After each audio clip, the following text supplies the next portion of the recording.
حقيقة كانت زيارة محافظة السليمانية زيارة جميلة جدا. ڕاستیەکەی سەردانەکەمان بۆ شاری سلێمانی سەردانێکی زۆر جوان بوو. شەرەفمەند بووم بە دیداری بەڕێز قوبات طالبانی، جێگری سەرۆکوەزیرانی هەرێمی کوردستان. دیدارەکە دووقۆڵی بوو لە نێوان سەرمایەدارانی سعودیە و سەرمایەدارانی سلێمانی.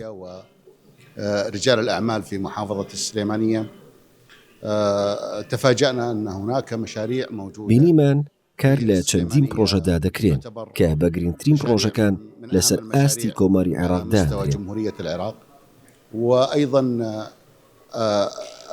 القدرة توانای هەناردەی سلێمانی لە ئاستێکی زۆر باشدایە، بە تایبەت ئەو بەرهەمانەی لە سلێمانی دروست دەکرێن بۆ تەواوی عێراق هەناردەکرێن.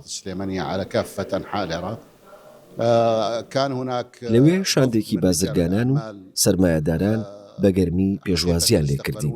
هیوادارین بەرهەمی ئەو سەردانە لە داهاتوودا لە بواری وەبەرهێنان و هەروەها لە بواری هاوبەشی بازرگانیدا ڕەنگ بداتەوە لە نێوان برایانی سەرمایەدار و بازرگانانی پارێزگای سلێمانی و هەروەها ئەو کۆمپانیە سعودیانەی هاتنە سلێمانی و ژمارەیان زیاتر بوو لە 7 کۆمپانیای گەوری سعودی لە سەرجەم بوارەکاندا. والتي تقرب من أكثر من 17 شركة كبرى في المملكة العربية السعودية في كافة القطاعات.